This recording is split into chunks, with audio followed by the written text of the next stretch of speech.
Isis Unveiled by Helena Blavatsky. Part 2. Definition of terms before Chapter 1.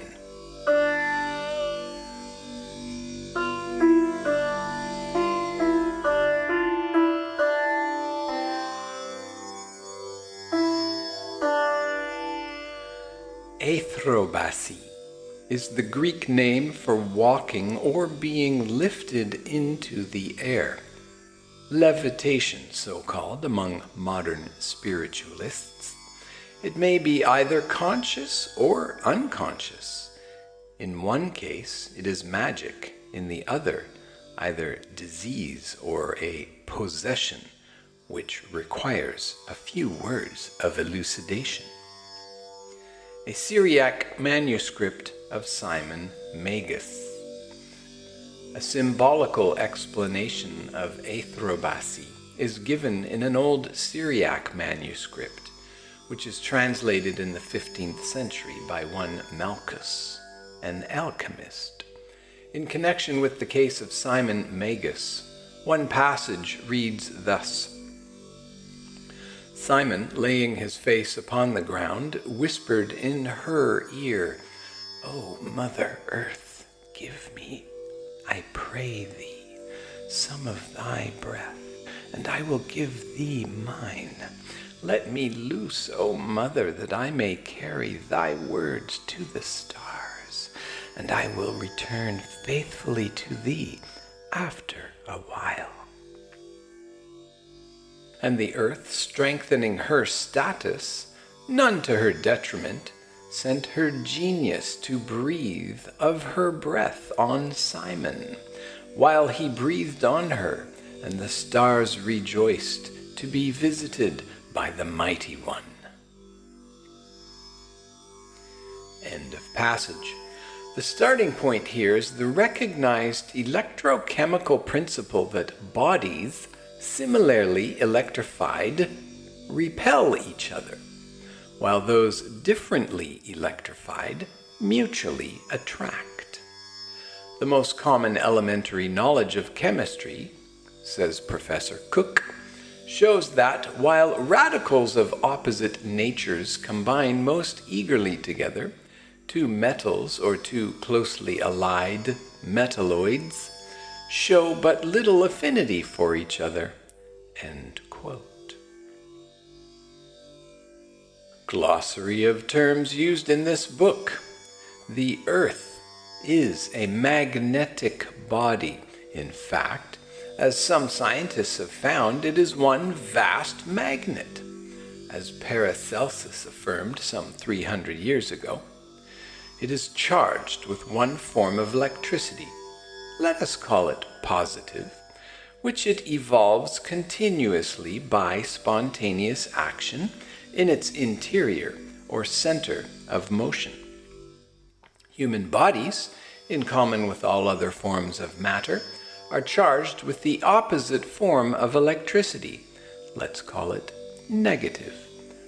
That is to say, organic or inorganic bodies, if left to themselves, will constantly and involuntarily charge themselves with and evolve the form of electricity opposed to that of the earth itself. Now, what is weight? W-E-I-G-H-T. Simply the attraction of the earth. Professor Stewart says again, without the attractions of the earth, you would have no weight. And if you had an earth twice as heavy as this, you would have double the attraction. End quote. How then can we possibly get rid of this attraction? According to the electrical law above stated, there is an attraction between our planet and the organisms upon it, which holds them upon the surface of the ground. But the law of gravitation has been counteracted in many instances by levitations of persons and inanimate objects. How can we account for this?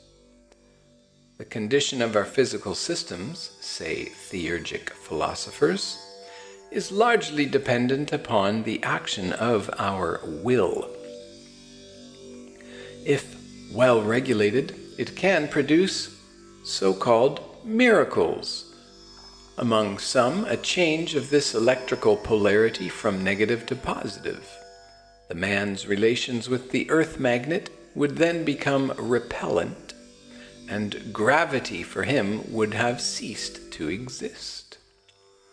It would then be as natural for him to rush into the air until the repellent force had exhausted itself, as before it had been for him to remain upon the ground. The altitude of his levitation would be measured by his ability, greater or less, to charge his body with positive electricity. This control over the physical forces once obtained, alteration of his levity or gravity would be as easy as breathing.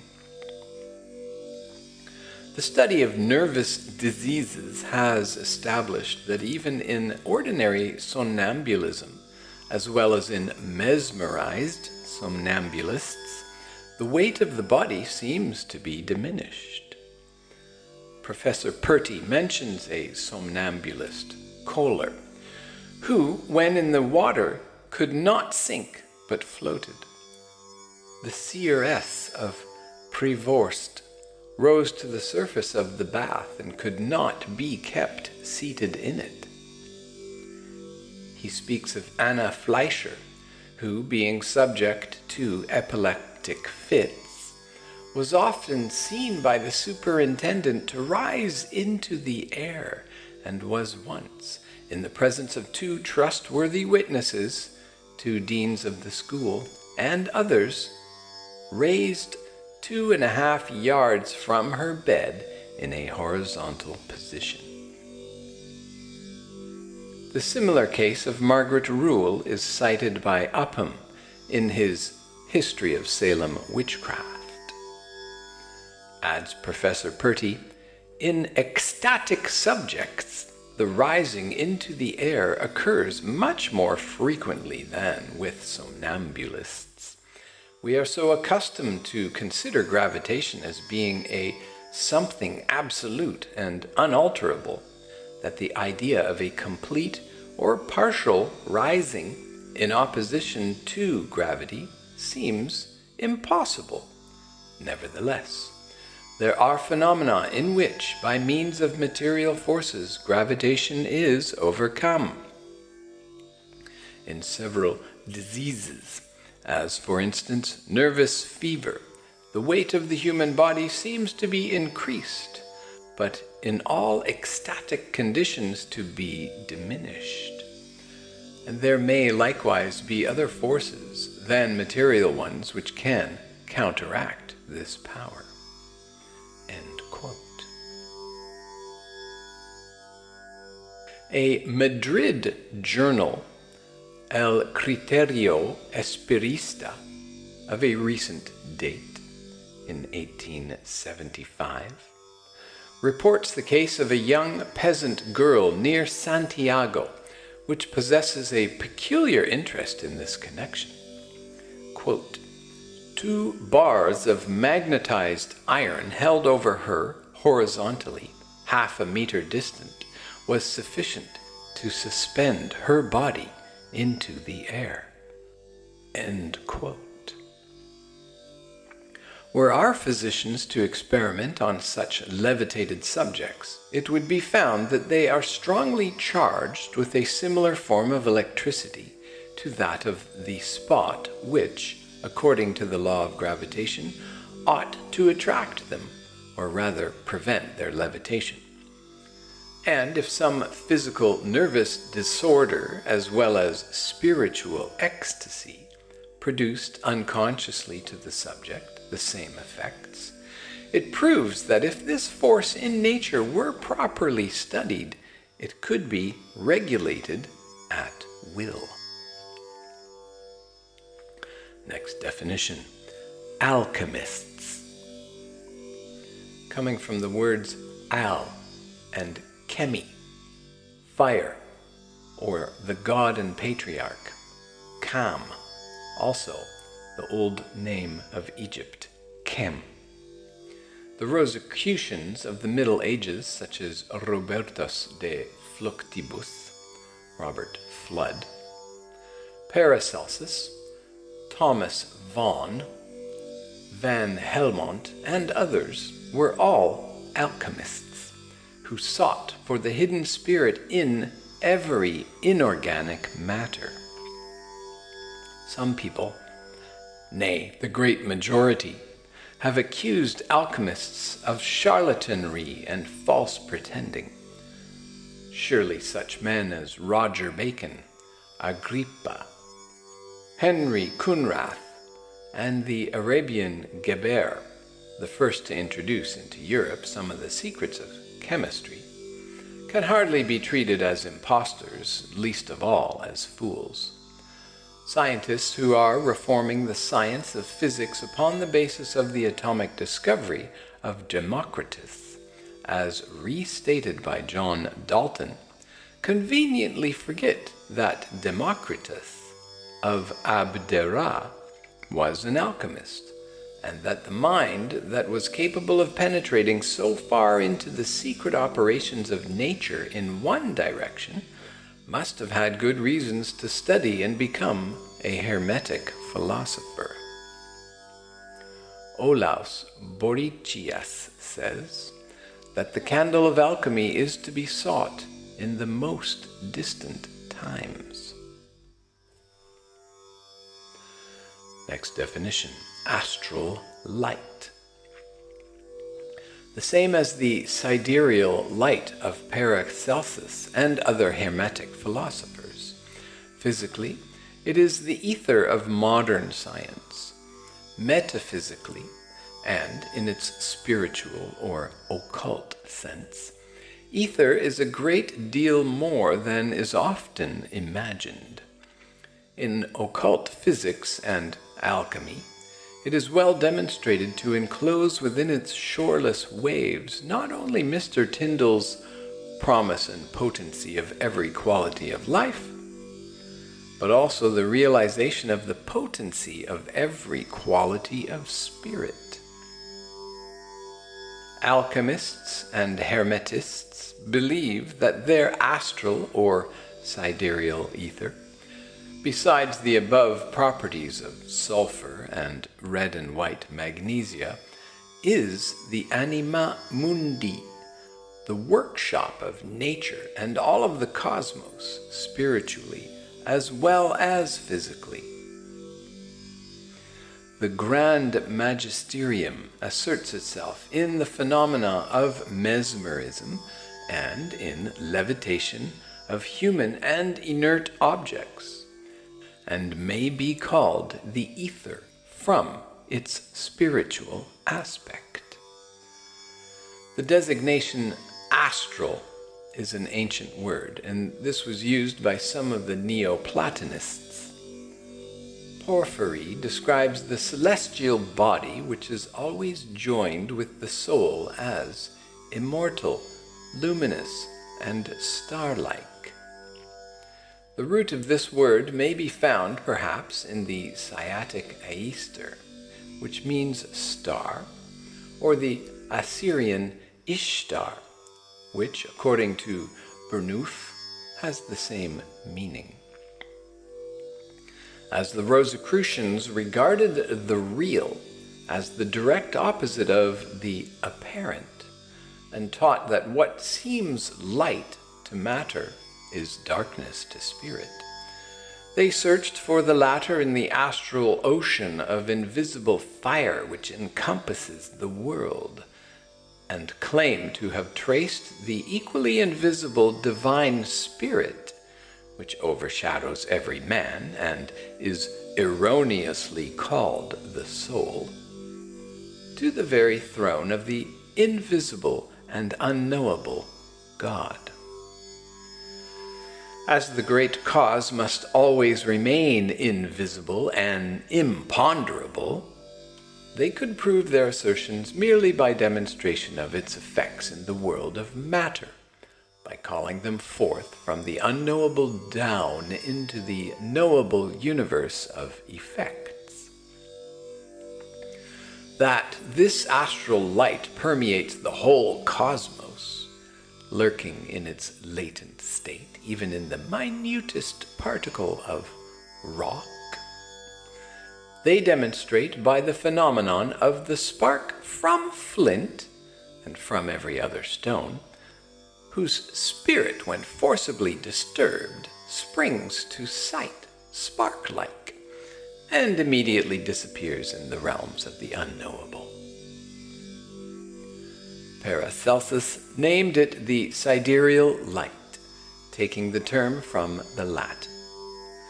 He regarded the starry host, our Earth included, as the condensed portions of this astral light which, quote, fell down into generation of matter, end quote, but whose magnetic or spiritual emanations kept constantly a never-ceasing intercommunication between themselves and the parent fount of all, the astral light. Another quote from Paracelsus: "The stars attract from us to themselves, and we again from them to us." End quote. The body is wood, and the life is fire, which comes like the light from the stars and from heaven. Magic is the philosophy of alchemy, Paracelsus says again. Everything pertaining to the spiritual world must come to us through the stars. And if we are in friendship with them, we may attain the greatest magical effects. As fire passes through an iron stove, so do the stars pass through humanity with all their properties and go into us as the rain into the earth, which gives fruit out of that same rain. Now observe that the stars surround the whole earth as a shell does an egg. Through the shell comes the air and penetrates to the center of the world.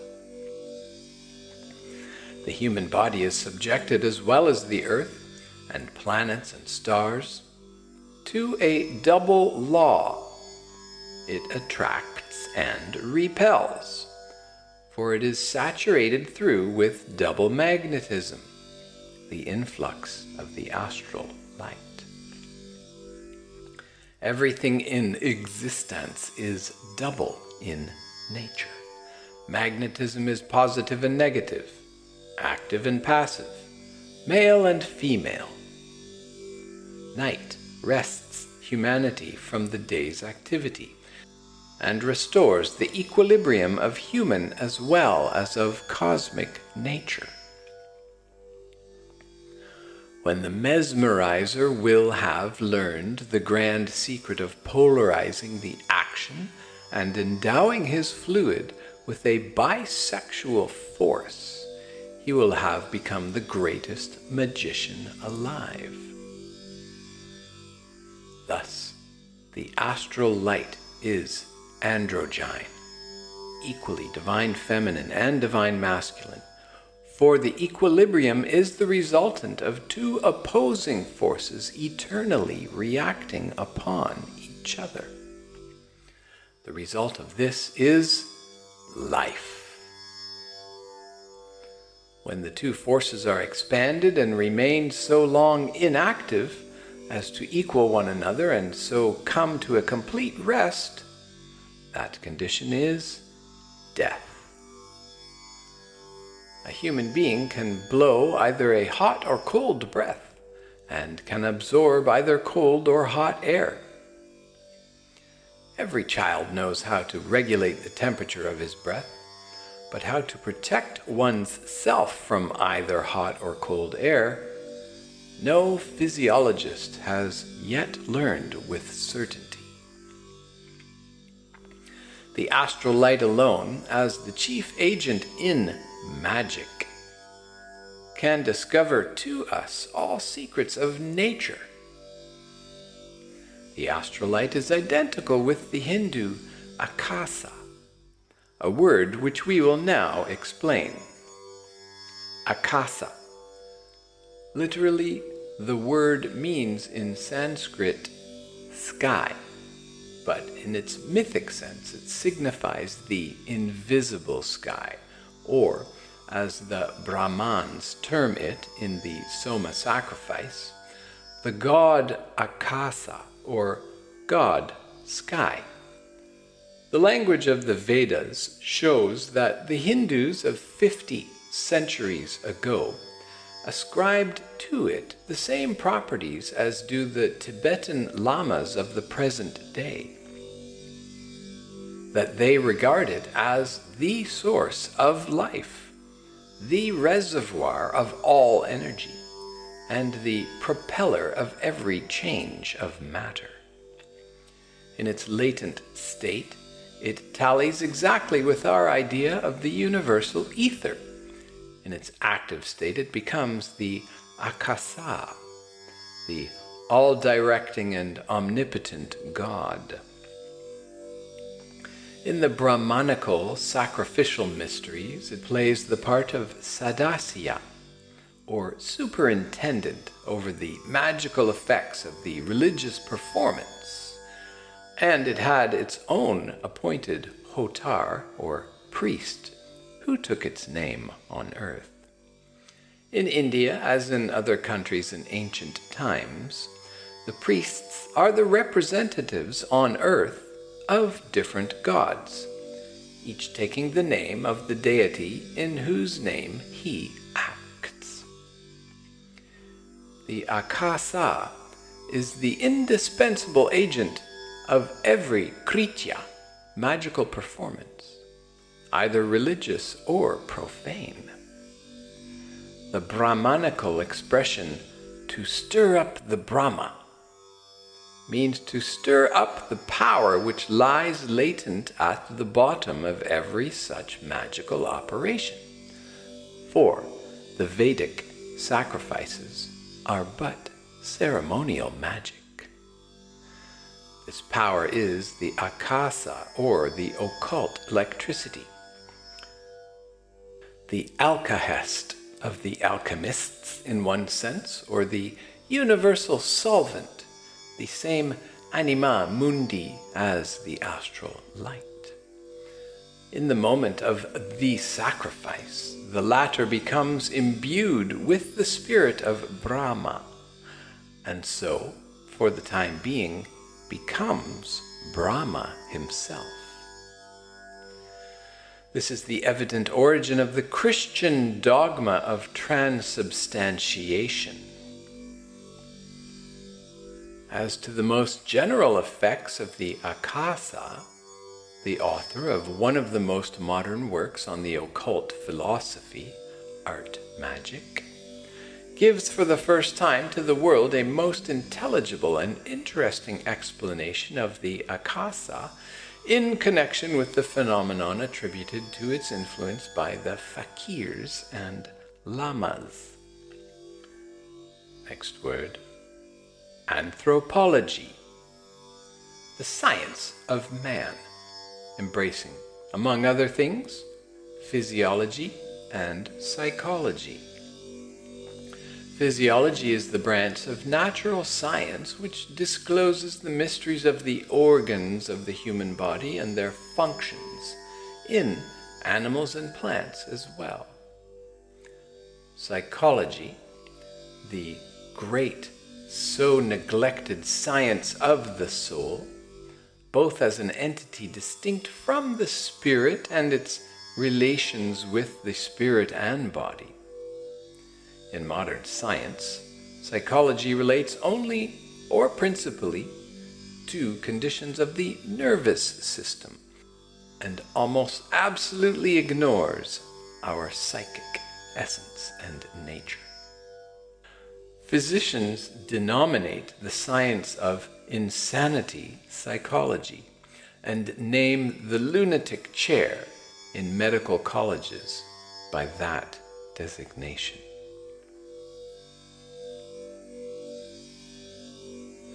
Next word, Chaldeans or Kazdim.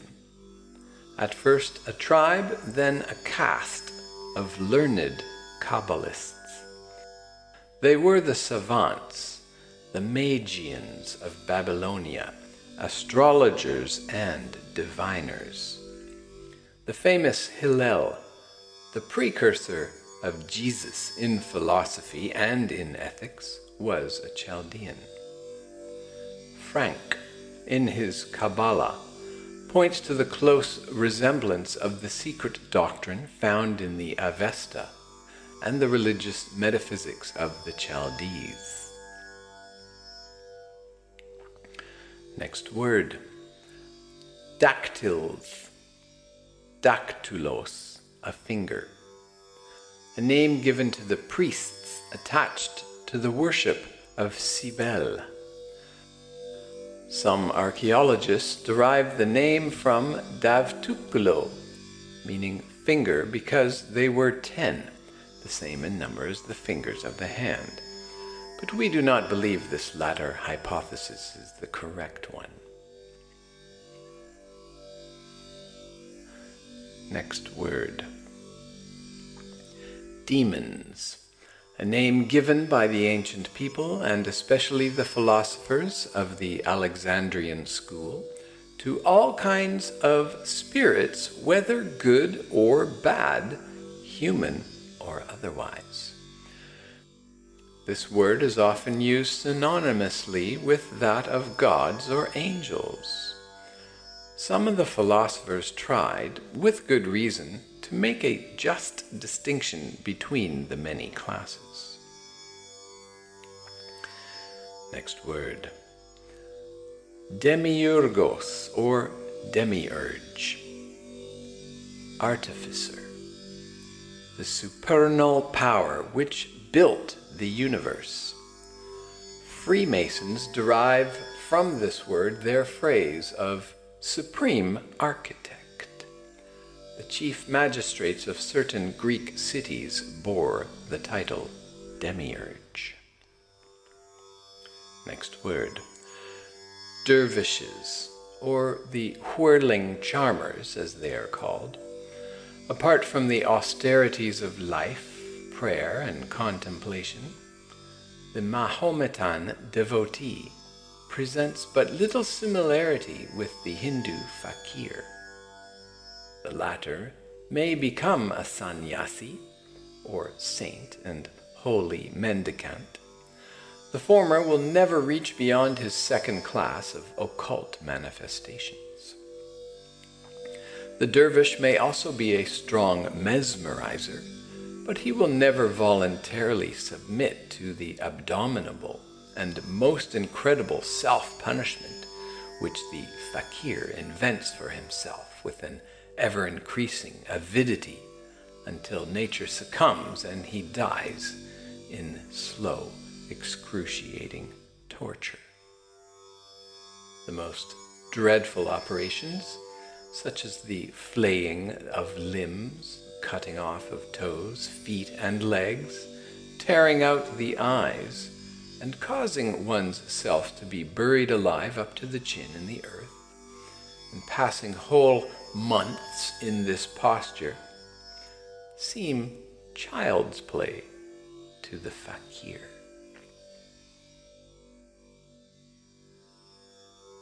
One of the most common tortures is that of Tishidi Parvadi. It consists in suspending the fakir to one of the mobile arms of a kind of gallows to be seen in the vicinity of many of the temples. At the end of each of these arms is fixed a pulley over which passes a rope terminated by an iron hook. This hook is inserted into the skin of the bare back of the fakir, who, inundating the soil with his blood, is hoisted up into the air and then whirled around the gallows. from the first moment of this cruel operation until he is either unhooked or the flesh of his back tears out under the weight of his body, and the fakir is hurled down onto the heads of the crowd. Not a muscle of his face will move. He remains calm and serious, as composed as if taking a refreshing bath. The fakir will laugh to scorn every imaginable torture, persuaded that the more his outer body is mortified, the brighter and holier becomes his inner spiritual body. But the dervish, neither in India nor in Mahometan lands, will ever submit to such operations. Next word, Druids. A sacerdotal caste which flourished in Britain and Gaul. Next word, elemental spirits. The creatures evolved in the four kingdoms of earth, air, fire, and water, and called by the Kabbalists gnomes, sylphs, salamanders, and undines.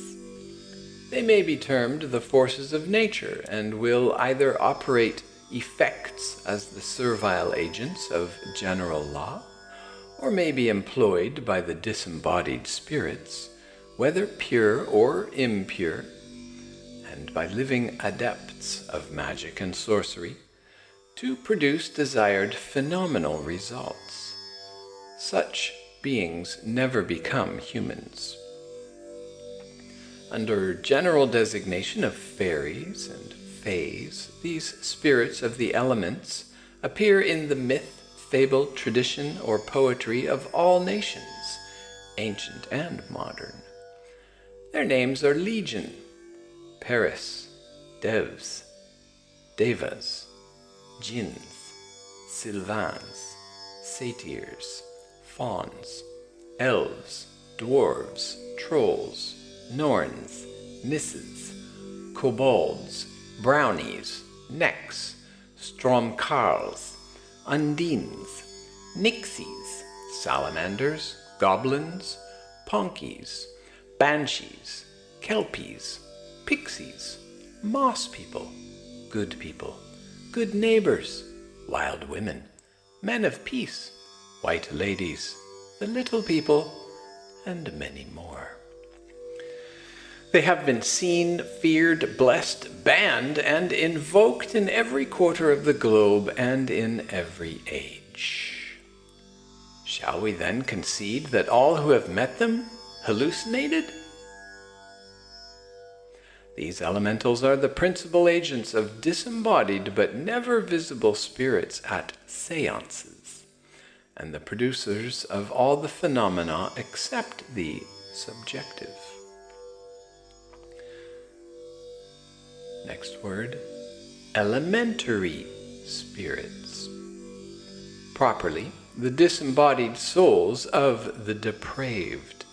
These souls, having at some time prior to death separated from themselves their divine spirits, and so lost their chance for immortality. Eliphas Levi and some other Kabbalists make little distinction between elementary spirits who have been men and those beings which people the elements and are the blind forces of natures.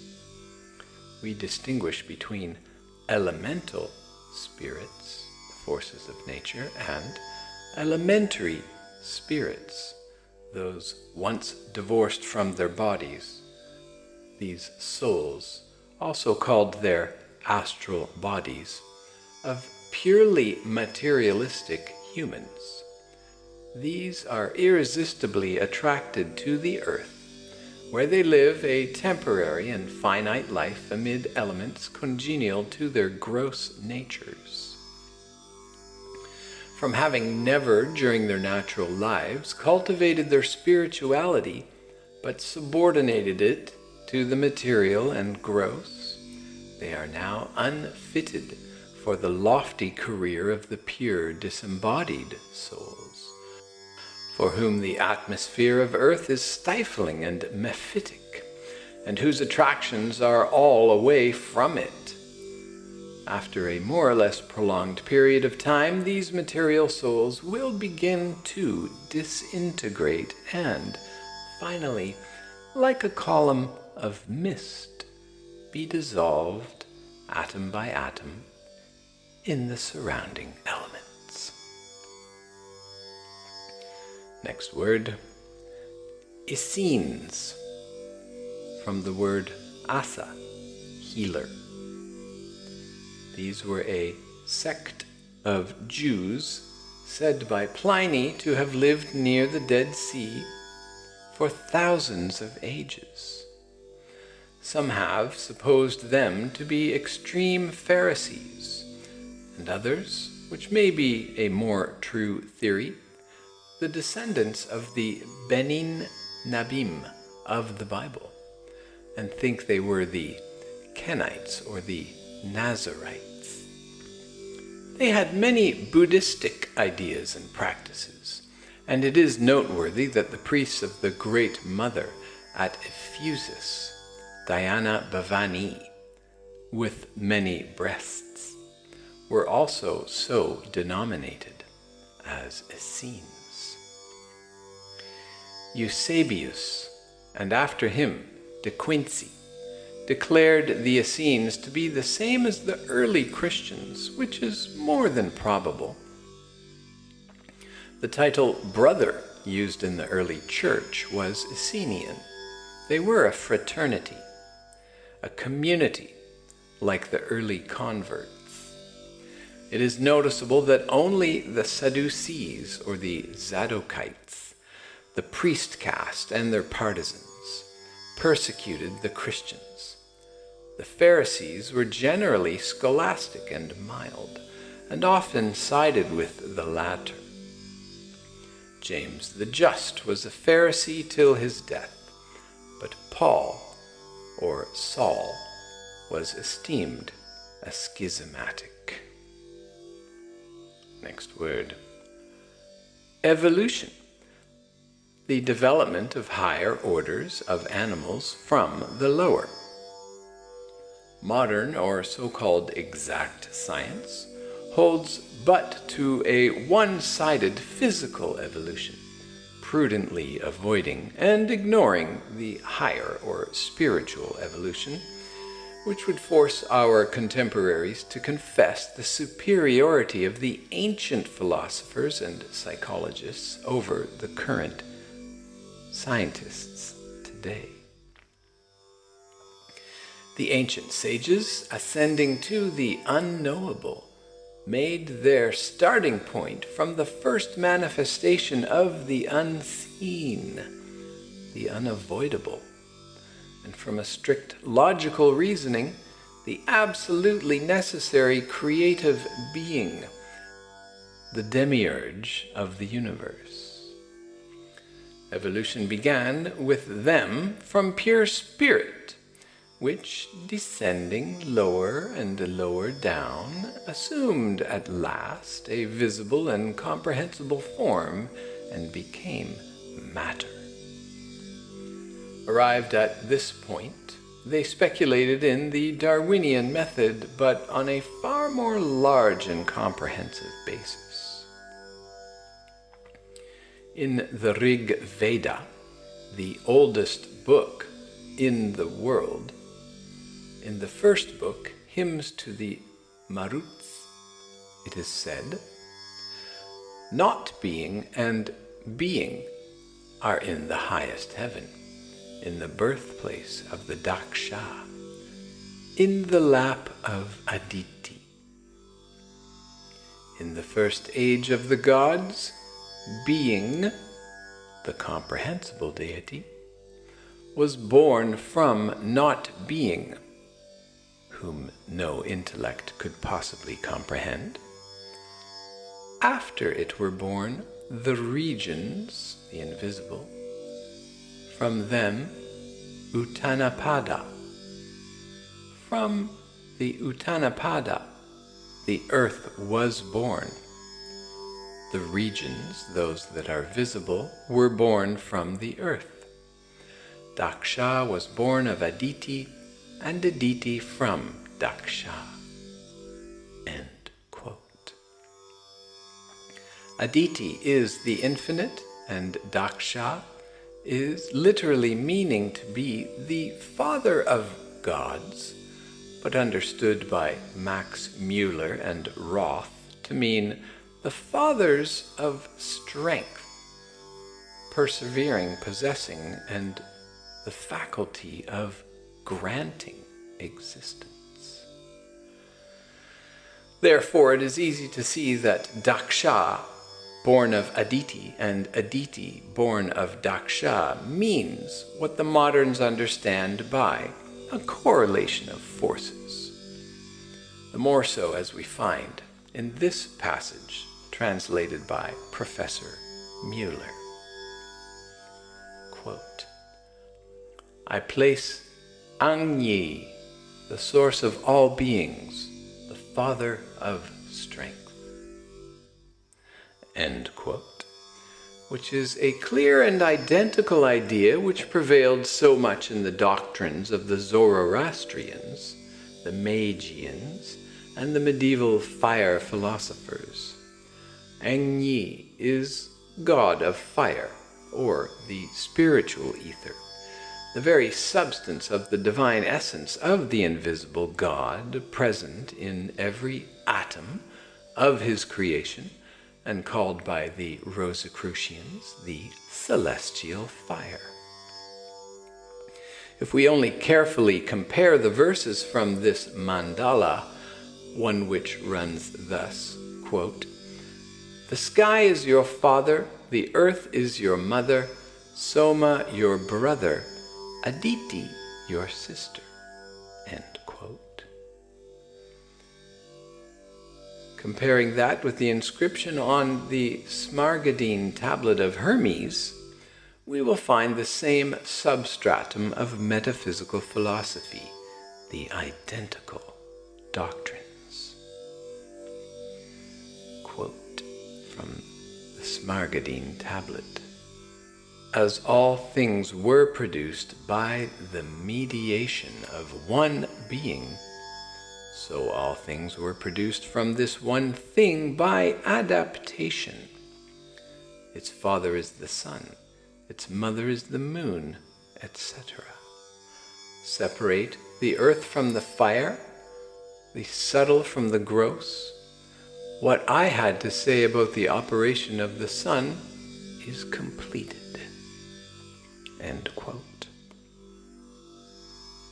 Professor Max Mueller sees in this mandala, at last, something like a theogony, though full of contradictions. The alchemists, Kabbalists, and students of mystic philosophy will find therein a perfectly defined system of evolution in the cosmogony of a people who lived a score of thousands of years before our era. They will find in it, moreover, a perfect identity of thought and even doctrine with the Hermetic philosophy, and also that of Pythagoras and Plato. Thousands of years before they were born. In evolution, as it is now beginning to be understood, there is supposed to be in all matter an impulse to take on a higher form, a supposition clearly expressed by Manu and other Hindu philosophers in the height of antiquity. The philosopher's tree illustrates it in the case of the zinc solution. The controversy between the followers of this school and the emanationists may be briefly stated thus. The evolutionist stops all inquiry at the borders of the unknowable, and the emanationist believes that nothing can be evolved, or, as the word means, unwombed or born, except as it has been involved, thus indicating that life is from a spiritual potency above the whole. Next word, fakirs. Religious devotees of East India. They are generally attached to the Brahmanical pagodas and follow the laws of Manu. A strictly religious fakir will go absolutely naked, with the exception of a small piece of linen called dhoti around his loins. They wear their hair long, and it serves them as a pocket as they stick in it various objects, such as a pipe, a small flute, called vaguda, the sounds of which throw the serpents into a cataleptic torpor. And sometimes they carry their bamboo stick about 1 foot long, with 7 mystical knots on it. This magical stick, or rather a rod, the fakir receives from his guru on the day of his initiation, together with the 3 mantra, which are communicated to him from mouth to ear. No fakir will ever be seen without his powerful adjunct of his initiation. It is, as they all claim, a divining rod, the cause of every occult phenomenon produced by them. The Brahmanical fakir is entirely different from the Musulman mendicant of India, also called fakirs in some parts of the British territory. Next word, Hermetist. From Hermes, the god of wisdom, known in Egypt, Syria, and Phoenicia as Thoth, Tat, Adad, Seth, and Satan, the latter not to be taken in the sense applied to it by the Muslims and Christians of Satan, and in Greece as Cadmus. The Kabbalists identify him with Adam Kadmon, the first manifestation of the divine power, and with Enoch. There were, in fact, 2 Hermes. The elder was the Trismegistus, and the second an emanation or permutation of himself, the friend and instructor of Isis and Osiris. Hermes is the god of the priestly wisdom. Next word, Hierophant. Discloser of sacred learning. The old man, the chief of the adepts at the initiations, who explained the arcane knowledge to the neophytes, bore this title. In Hebrew and Chaldaic, the term was Peter, or opener, discloser. Hence, the word Pope, as the successor of the Hierophant of the ancient mysteries, sits in the pagan chair of Saint Peter. The vindictiveness of the Catholic Church toward the alchemists and to arcane and astronomical science is explained by the fact that such knowledge was the ancient prerogative of the Hierophant, or representative of Peter, who kept the mysteries of life and death. Men like Bruno, Galileo, and Kepler, therefore, and even Cagliostro, trespassed on the preserves of the Church and were accordingly murdered. Every nation had its mysteries and hierophants. Even the Jews had their Peter, Tanaim, or Rabbin, like Hillel, Akiba, and other famous Kabbalists, who alone could impart the awful knowledge contained in the Merkabah. In India there was, in ancient times, one, and now there are several hierophants scattered about the country, attached to the principal pagodas, who are known as the Brahman Atmas. In Tibet, the chief hierophant is the Dalai Lama. Among Christian nations, the Catholics alone have preserved this heathen custom in the person of their Pope, albeit they have sadly disfigured its majesty and the dignity of its once sacred office. Next word, initiates.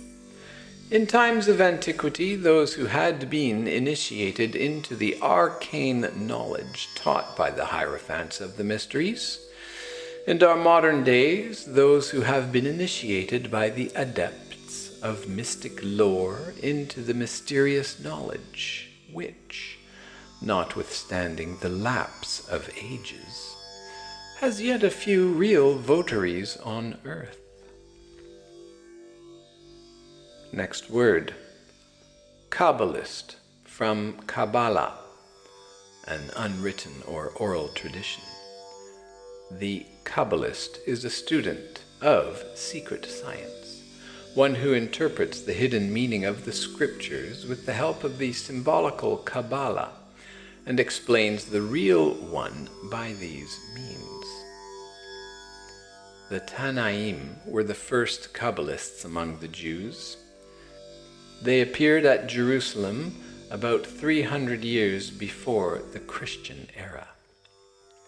The books of Ezekiel, Daniel, pronounced Daniel by some, Enoch, and the revelation of St. John are purely Kabbalistical. The secret doctrine is identical with that of the Chaldeans, and includes at the same time much of the Persian wisdom called magic. Next word, Lamas. Buddhist monks belonging to the Lamaic religion of Tibet, as, for instance, friars are the monks belonging to the Popish or Roman Catholic religion. Every Lama is subject to the Grand Dalai Lama, the Buddhist Pope of Tibet, who holds his residence at Lhasa and is a reincarnation of the Buddha. Next word, mage or Magian, from mag or maha. The word is the root of the word magician. The Maha-Atma, the great soul or spirit, in India has its priests in the pre-Vedic times. The Magians were priests of the fire god. We find them among the Assyrians and Babylonians, as well as among the Persian fire worshippers. The three Magi, also denominated kings, that are said to have made gifts of gold, incense, and myrrh to the infant Yeshua, were fire worshippers like the rest, and astrologers, for they saw his star. The high priest of the Parsis at Surat is called Mobed. Others derived the word from Meg, Mechab, signifying something grand and noble. Zoroaster's disciples were called Meghestom, according to Kloiker. Next word, magician. This term, once a title of renown and distinction, has come to be wholly perverted from its true meaning. Once the synonym of all that was honorable and reverent, of a possessor of learning and wisdom, it has become degraded into an epithet to designate one who is a pretender and a juggler, a charlatan, in short, or one who has sold his soul to the evil one, who misuses his knowledge and employs it for low and dangerous use, according to the teachings of the clergy, and a mass of superstitious fools who believe the magician a sorcerer and enchanter. But Christians forget, apparently, that Moses was also a magician, and Daniel, master of the magicians, astrologers, Chaldeans, and soothsayers. The word magician, then, scientifically speaking, is derived from magh, ma, Hindu or Sanskrit maha, meaning a great man well versed in the secret or esoteric knowledge, probably a sacerdote. Next word, manticism or mantic frenzy. During this state was developed the gift of prophecy. The two words are nearly synonymous. One was as honored as the other. Pythagoras and Plato held it in high esteem, and Socrates advised his disciples to study manticism. The Church Fathers, who condemned so severely the mantic frenzy in pagan priests, were not above applying it to their own uses. The Montanists, who took their name from Montanus, a bishop of Phrygia, who was considered divinely inspired, rivaled with the Manteis or prophets. Tertullian, Augustine, and the martyrs of Carthage were of the number, says the author of Prophecy, Ancient and Modern. The Montanists seem to have resembled the Bacchantes in the wild enthusiasm that characterized their orgies, he adds.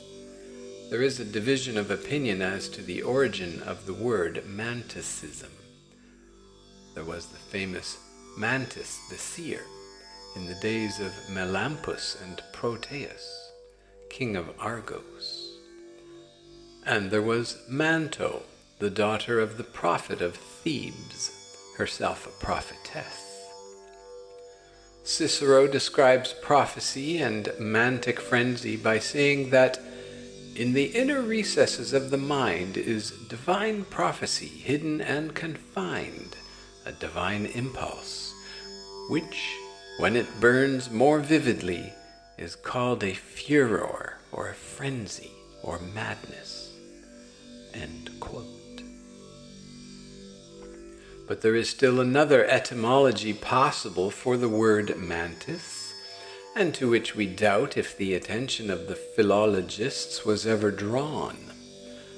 The mantic frenzy may, perchance, have a still earlier origin.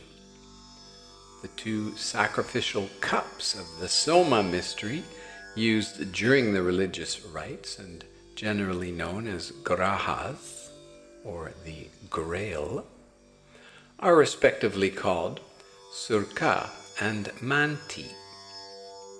It is in the latter Manti or Manthi cup that Brahma is said to be stirred up, while the initiate drinks, albeit sparingly, of this sacred Soma juice, the Brahma, or rather his spirit, personified by the god Soma, enters into the man and takes possession of him. Hence, ecstatic vision, clairvoyance, and the gift of prophecy. Both kinds of divination, the natural and the artificial, are aroused by the Soma. The Sukra cup awakens that which is given to every man by nature. It unites both spirit and soul, and these, from their own nature and essence, which are divine, have a foreknowledge of future things, as dreams, unexpected visions, and presentiments well prove. The contents of the other cup, the manti, which stirs the Brahma, put thereby the soul in communication not only with the minor gods, the well-informed but not omniscient spirits, but actually with the highest divine essence itself. The soul receives a direct illumination from the presence of its God. But as it is not allowed to remember certain things, well known only in heaven, the initiated person is generally seized with a kind of sacred frenzy, and upon recovering from it, only remembers that which is allowed to him. As the other kind of seers and diviners, those who make a profession of and a living by it, they are usually held to be possessed by a Gandharva, a deity which is nowhere so little honored as in India. Next word, mantra. A Sanskrit word conveying the same idea as the ineffable name. Some mantras, when pronounced according to magical formula taught in the Adartha Veda, produce an instantaneous and wonderful effect. In its general sense, though, a mantra is either simply a prayer to the gods and powers of heaven, as taught by the Brahmanical books, and especially Manu, or else a magical charm. In its esoteric sense, the word of the mantra, or mystic speech, is called by the Brahmans Vak. It resides in the mantra, which literally means those parts of the sacred books which are considered as the Sruti, or direct divine revelation. Next word, Marabut. A Mahometan pilgrim who has been to Mecca, a saint, after whose death his body is placed in an open sepulchre built upon the surface, like other buildings, but in the middle of the streets and public places of populated cities. Placed inside the small and only room of the tomb, and several such public sarcophagi of bricks and mortar may be seen to this day in the streets and squares of Cairo, the devotion of the wayfarers keeps a lamp ever burning at his head. The tombs of some of these marabouts have a great fame for the miracles they are alleged to perform. Next word, materialization. A word employed by spiritualists to indicate the phenomenon of a spirit clothing himself with a material form. The far less objectionable term form manifestation has been recently suggested by Mr. Stainton Moses of London. When the real nature of these apparitions is better comprehended, a still more appropriate name will doubtless be adopted. To call them materialized spirits is inadmissible, for they are not spirits, but animated portrait statues. Next word. Mazdians, from Ahura Mazda. They were the ancient Persian nobles who worshipped Ormazd, and, rejecting images, inspired the Jews with the same horror for every concrete representation of the deity. They seem in Herodotus's time to have been superseded by the Magian religionists. The Parsis and Gerbers, Gebrium, mighty men of Genesis, appeared to be Magian religionists. By a curious muddling of ideas, Zoroaster, meaning zero, a circle, a sun or priest, and Aster, Ishtar, or Astarte in Aryan dialect, a star, Zoroaster, zero star, being the title of the head of the Magians and fire worshippers, or Surya Ishtara, the sun worshipper, is often confounded in modern times with Zarathustra, the repeated Mazdian apostle.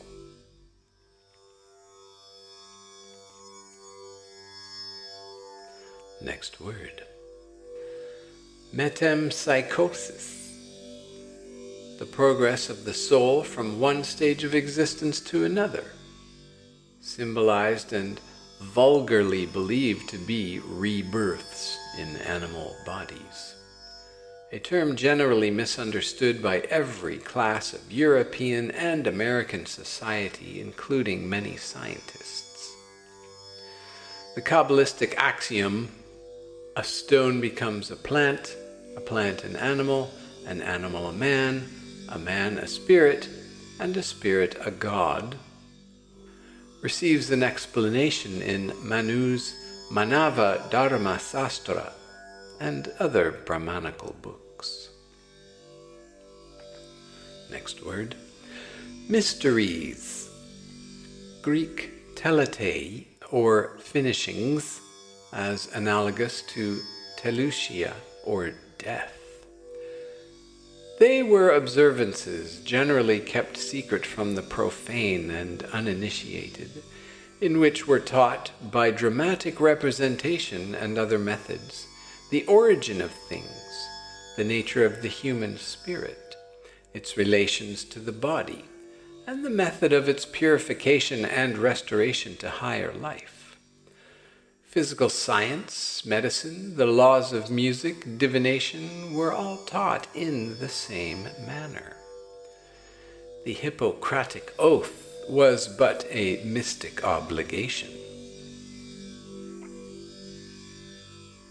Hippocrates was a priest of Asclepios, some of whose writings chanced to become public. But the Asclepiades were initiates of the Aesculapian serpent worship, as the Bacchanites were of Dionysia, and both rites were eventually incorporated with the Eleusinian. We will treat the mysteries fully in the subsequent chapters. Next word, mystics. Those people who have been initiated. But in the medieval and later periods, the term was applied to men like Bowman, the Theosophist, Molinos, the Quietist, Nicholas of Basel, and others who believe in a direct interior communion with God, analogous to the inspiration of the prophets. Next word. Nabia, seership, soothsaying. This oldest and most respected of mystic phenomena is the name given to the prophecy in the Bible, and is correctly included among the spiritual powers, such as divination, clairvoyant visions, trance conditions, and oracles. But while enchanters, diviners, and even astrologers are strictly condemned in the Mosaic books, prophecy, seership, and nabia appear as the special gifts of heaven. In the early ages, they were all termed epoptai, the Greek word for seers, clairvoyants, after which they were designated as nebim, the plural of Nebo, the Babylonian god of wisdom.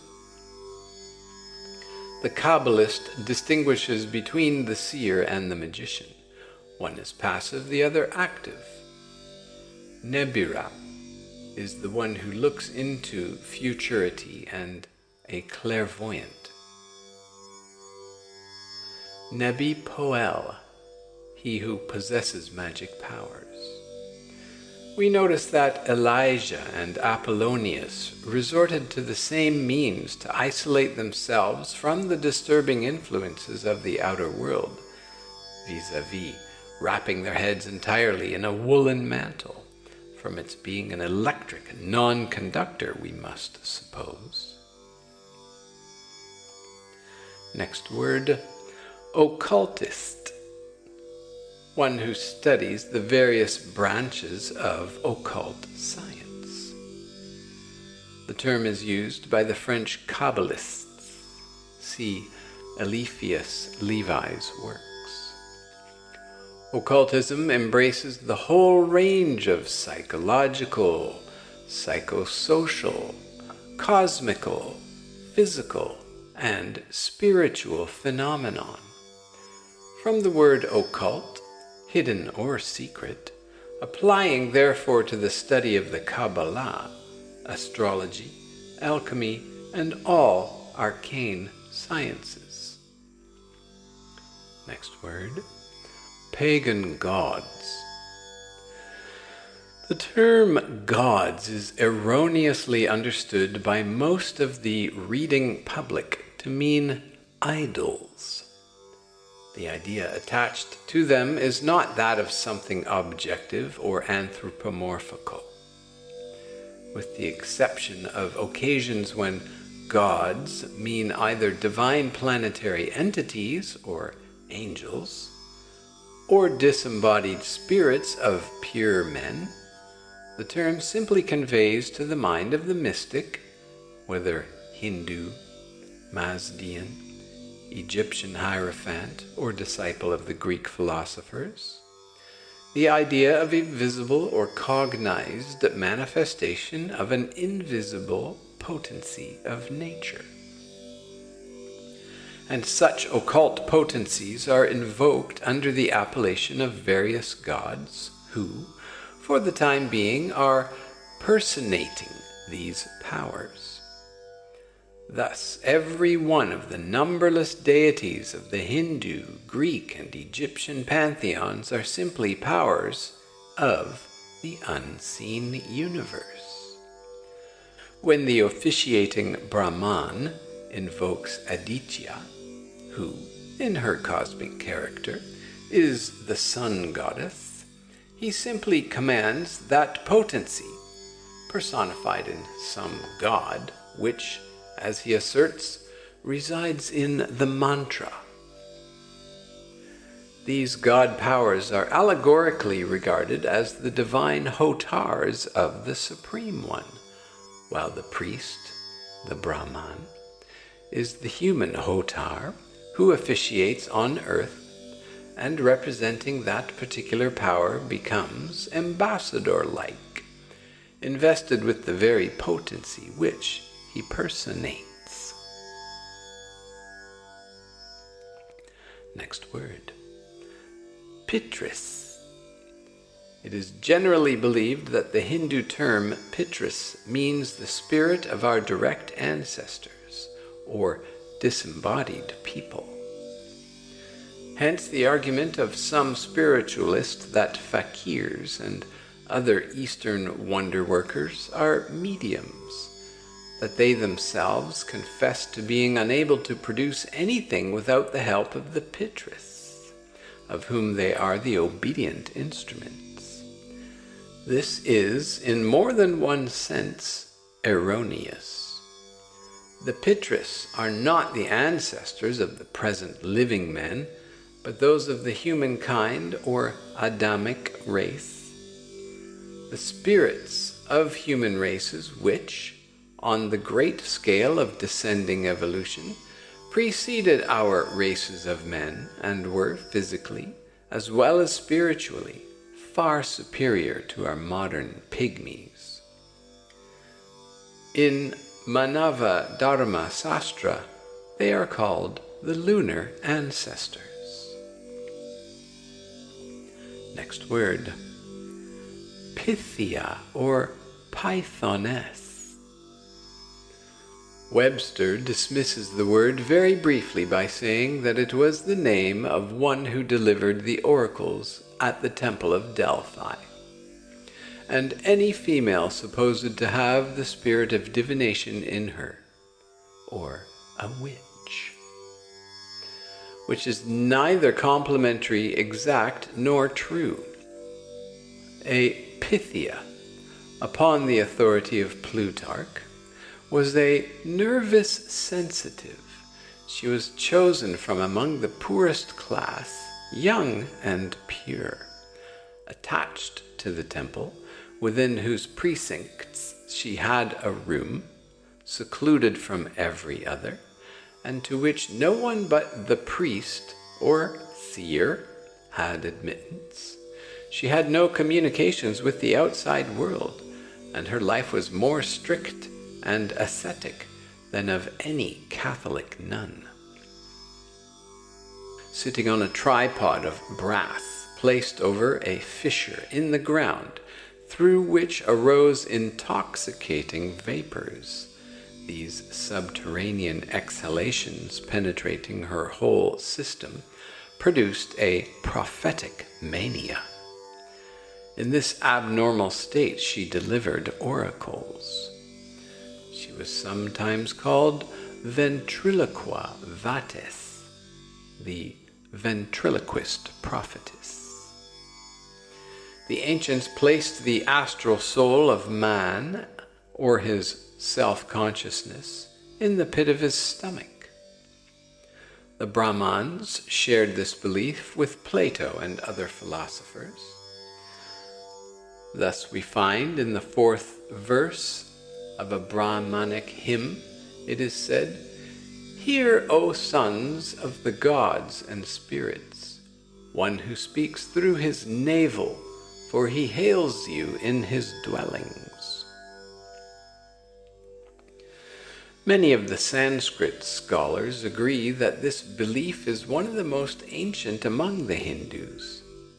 The modern fakirs, as well as ancient gymnosophists, unite themselves with their Atman and the deity by remaining motionless in contemplation and concentrating their whole thought on their navel. As in modern somnambulic phenomenon, the navel was regarded as the circle of the sun, the seat of internal divine light. Is the fact of a number of modern somnambulists being enabled to read letters, hear, smell, and see through that part of their body to be regarded again as a simple coincidence? Or shall we admit at last that the old sages knew something more of physiological and psychological mysteries than our modern academics?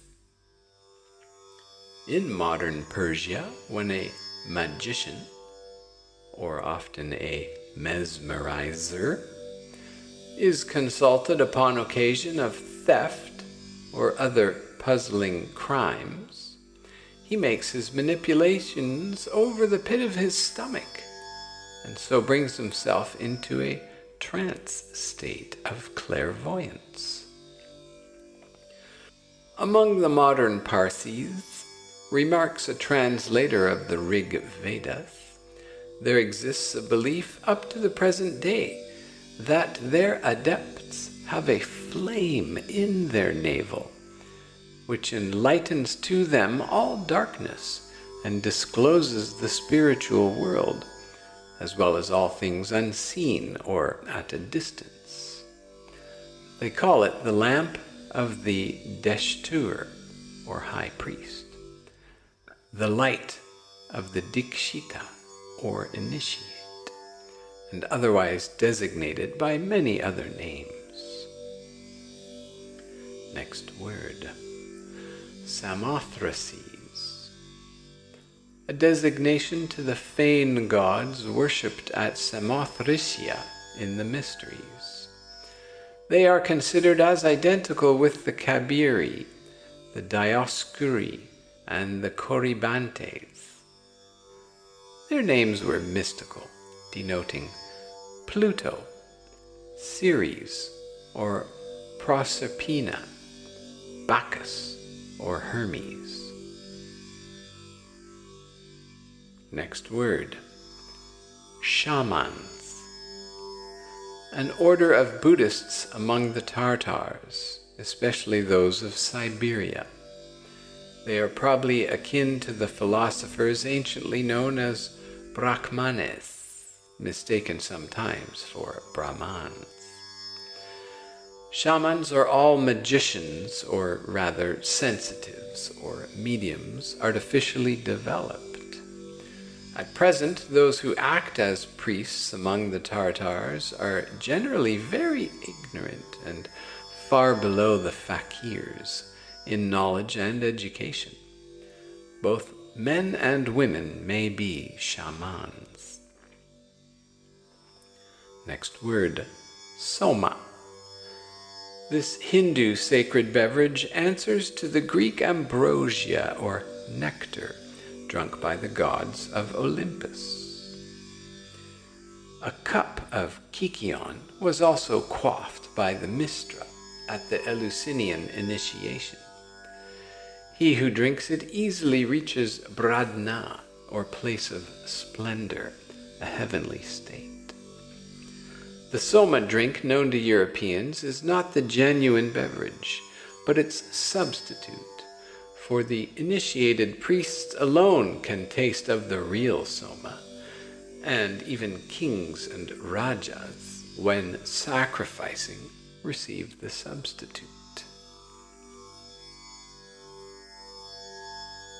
The scholar Haug shows by his own confession in his Artreya Brahman that it was not the soma that he tasted and found nasty, but the juice from the roots of the Nigarda, a plant or bush which grows on the hills of Puna. We were positively informed that the majority of the sacrificial priests of the Deccan have lost the secret of the true soma. It can be found neither in the ritual books nor through oral information. The true followers of the primitive Vedic religion are very few.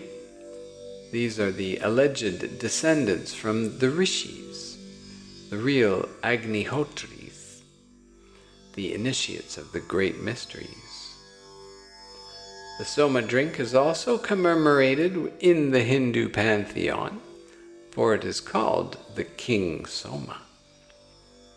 He who drinks of it is made to participate in the heavenly king, because he becomes filled with it, as the Christian apostles and their converts became filled with the Holy Ghost and purified of their sins.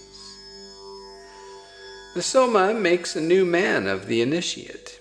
He is reborn and transformed, and his spiritual nature overcomes the physical. It gives the divine power of inspiration and develops the clairvoyant faculty to the utmost. According to the esoteric explanation, the soma is a plant, but at the same time it is an angel.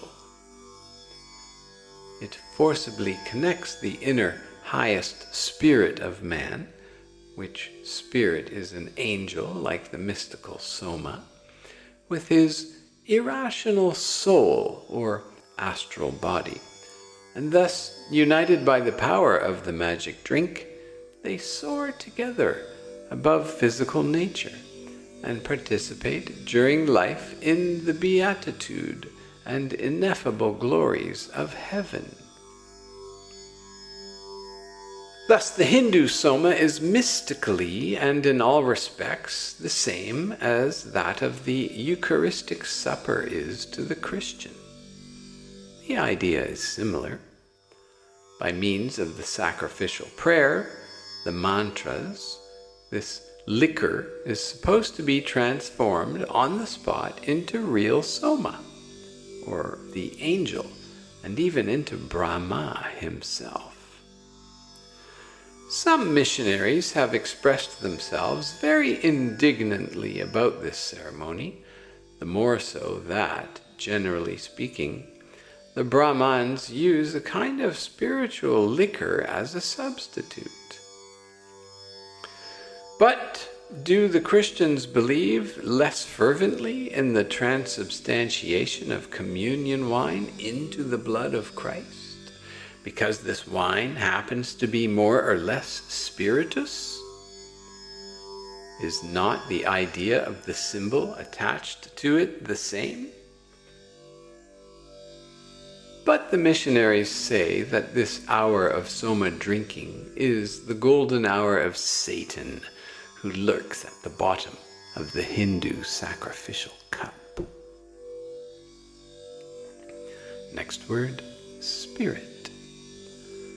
The lack of any mutual agreement between writers in the use of this word has resulted in dire confusion.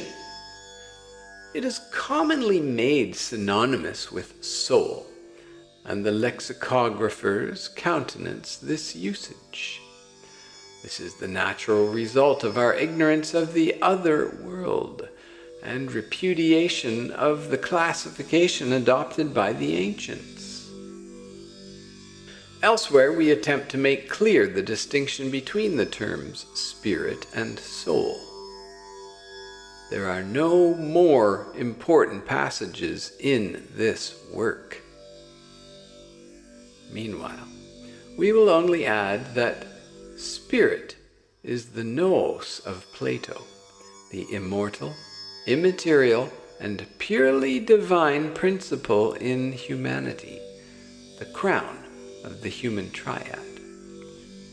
Whereas the next word, soul, is the nephesh of the Bible, the vital principle or the breath of life which every animal shares with humanity. In the translated Bible, it stands indifferently for life, blood, and soul. Let us not kill his nephesh, says the original text. Let us not kill him, translate the Christians, and so on. Next word, Theosophists. In the medieval ages, it was the name by which were known the disciples of Paracelsus of the 16th century, or the so-called fire philosophers. As well as the Platonists, they regarded the soul and the divine spirit as the particle of the great Arcos, a fire taken from the eternal ocean of light. The Theosophical Society, to which these volumes are dedicated by the author as a mark of affectionate regard, was organized in New York in 1875. The object of its founders was to experiment practically in the occult powers of nature, and to collect and disseminate among Christians information about the Oriental religious philosophies. Later, it was determined to spread among the poor benighted heathen such evidences as to the practical results of Christianity as will at least give both sides of the story to the communities among which missionaries are at work. With this view, it has established relations with associations and individuals throughout the East, to whom it furnishes authenticated reports of the ecclesiastical crimes and misdemeanors, schisms and heresies, controversies and litigations, doctrinal differences and biblical criticisms and revisions with which the press of Christian Europe and America constantly teems. Christendom has been long and minutely informed of the degradation and brutishness into which Buddhism, Brahmanism, and Confucianism have plunged their deluded votaries, and many millions have been lavished upon foreign missions under such false representations. The Theosophical Society, sealing the daily exemplifications of this very state of things as the sequence of Christian teaching and example, the latter especially, thought it simple justice to make the facts known in Palestine, India, Ceylon, Kashmir, Tartary, Tibet, China, and Japan, in all which countries it has influential correspondents. It may also in time have much to say about the conduct of the missionaries to those who contribute to their support. The next word, theurgist, meaning work.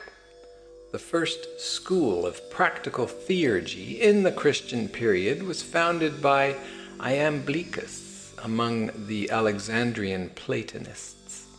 But the priests attached to the temples of Egypt, Assyria, and Babylonia, and who took an active part in the evocations of the gods during the sacred mysteries, were known by this name from the earliest archaic periods, theurgists. The purpose of it was to make spirits visible to the eyes of mortals. A theurgist was one expert in the esoteric learning of the sanctuaries of all the great countries. The Neoplatonists of the school of Iamblichus were called theurgists, for they performed the so-called ceremonial magic and evoked the spirits of the departed gods. In the rare cases when the presence of a tangible and visible spirit was required, the theurgist had to furnish the weird apparition with a portion of his own flesh and blood. He had to perform the theopeia, or the creation of gods, by a mysterious process well known to the modern fakirs and initiated Brahmans of India. This is what is said in the Book of Evocations of the Pagodas. It shows the perfect identity of rites and ceremonial between the oldest Brahmanic theurgy and that of the Alexandrian Platonists.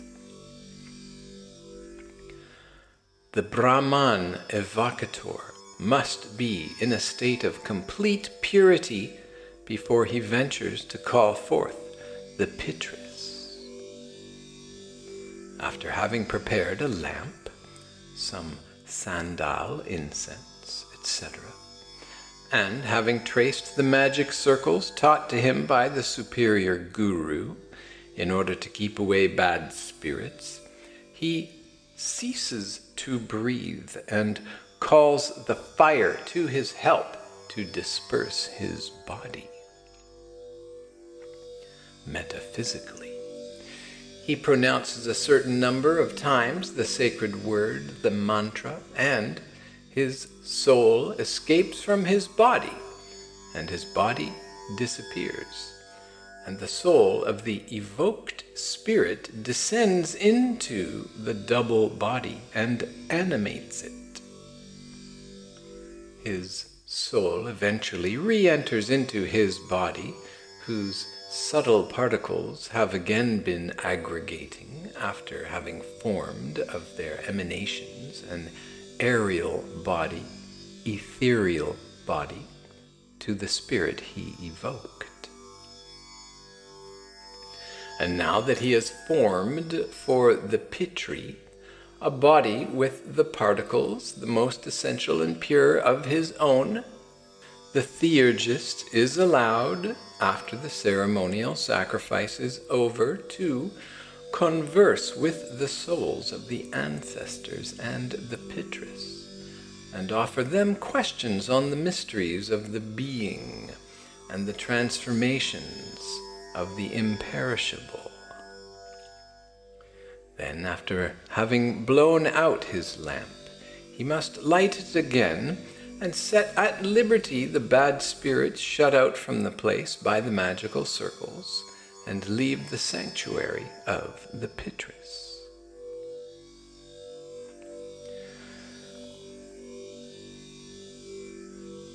The mystery school of Iamblichus was distinct from that of Plotinus and Porphyry, who were strongly against ceremonial magic and practical theurgy as being dangerous, though these two eminent men firmly believed in both. The theurgic or benevolent magic, the dark and evil necromancy, were alike in preeminent repute during the 1st century of the Christian era. But never have any of the highly moral and pious philosophers whose fame has descended to us, spotless of any evil deed, practiced any other kind of magic than the theurgic or benevolent. Whoever is acquainted with the nature of divinely luminous appearances knows also on what account it is requisite to abstain from all animal food, and especially for him who hastens to be liberated from terrestrial concerns and to be established with the celestial gods.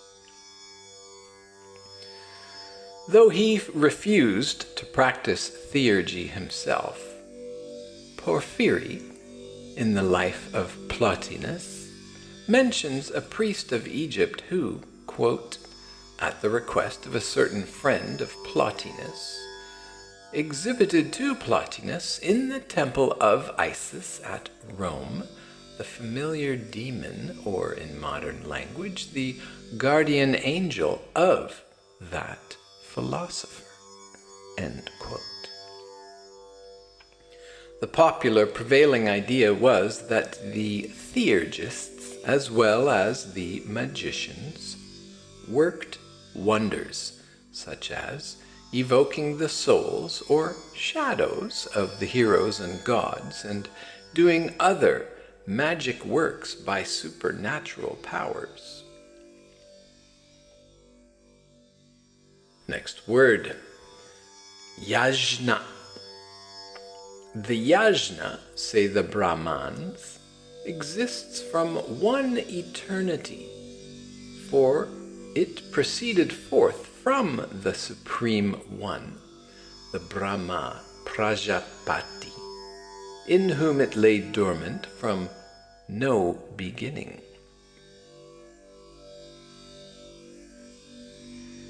It is the key to the Triavidya, the thrice sacred science contained in the Rig Veda verses, which teaches the yagas, or sacrificial mysteries. The yajna exists as an invisible thing at all times. It is like the latent power of electricity in an electrifying machine, requiring only the operation of a suitable apparatus in order to be elicited. It is supposed to extend from the ahavanya, or sacrificial fire, to the heavens, forming a bridge or ladder by means of which the sacrificer can communicate with the world of gods and spirits, and even ascend, when alive, to their abodes.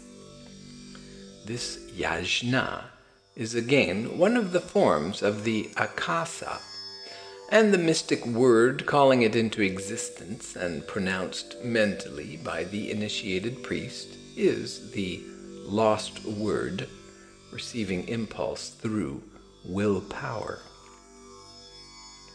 To complete the list, we will now add that in the course of the following chapters, whenever we use the term archaic, we mean before the time of Pythagoras. When we say ancient, we mean before the time of Mahomet. And when we say medieval, we imply the period between Mahomet and Martin Luther. It will only be necessary to infringe the rule when, from time to time, we may have to speak of nations of pre-Pythagorean antiquity, and will adopt the common custom of calling them ancient. Before closing this prelude chapter, we venture to say a few words in explanation of the plan of this work. Its object is not to force upon the public the personal views or theories of its author, nor has it the pretensions of a scientific work, which aims at creating a revolution in some department of thought. It is a rather brief summary of the religions, philosophies, and universal traditions of humankind, and the exegesis of the same, in the spirit of those secret doctrines of which none, thanks to prejudice and bigotry, have reached Christendom in so unmutilated a form as to secure it a fair judgment. Since the days of the unlucky medieval philosophers, the last to write upon the secret doctrines of which they were the few depositaries, very few men have dared to brave persecution and prejudice by placing their knowledge upon public record. And these few have never, as a rule, written for the public, but only for those of their own and succeeding times and small cliques who possessed the key to their secret jargon. The multitude, the masses, not understanding them or their doctrines, have been accustomed to regard them en masse as either charlatans or dreamers. Hence the unmerited contempt into which the study of the noblest of sciences, that of the spiritual humanity, has gradually fallen. In undertaking to inquire into the assumed infallibility of modern science and theology, the author has been forced, even at the risk of being thought discursive, to make constant comparison of the ideas, achievements, and pretensions of their representatives with those of the ancient philosophers and religious teachers. Things the most widely separated as to time have thus been brought into immediate juxtaposition, for only thus could the priority and parentage of discoveries and dogmas be determined. In discussing the merits of our scientific contemporaries, their own confessions of failure in experimental research, of baffling mysteries, of missing links in their chain of theory, of inability to comprehend natural phenomenon, of ignorance of the laws of the causal world, have furnished the basis for the present study.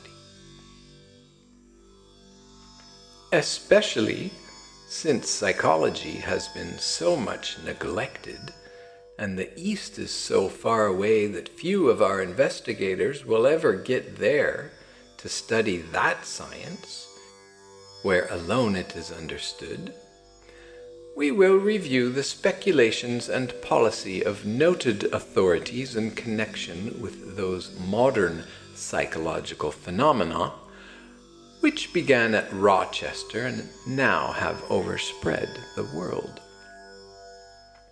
We wish to show how inevitable were their innumerable failures, and how they must continue until these pretended authorities of the West go to the Brahmans and the Lamas of the Far Orient and respectfully ask them to impart the true science, spiritual science.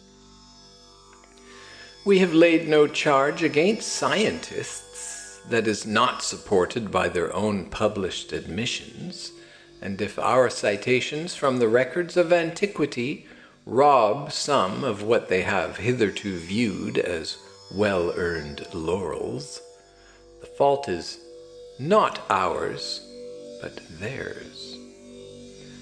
No man worthy of the name of philosopher would care to wear honors that rightfully belong to another.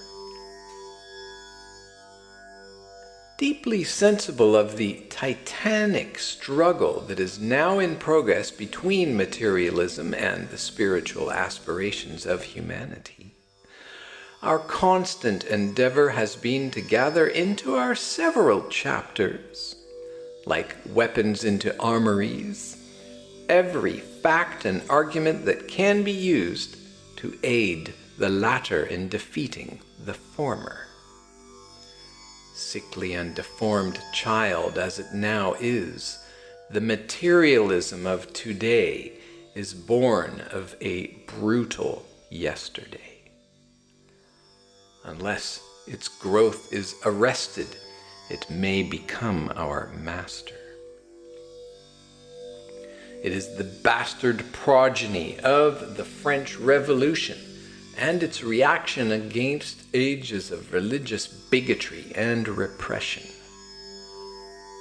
To prevent the crushing of these spiritual aspirations, the blighting of these hopes, and the deadening of that intuition which teaches us of a God and a hereafter, we must show our false theologies in their naked deformity, and distinguishing between divine religion and human dogmas.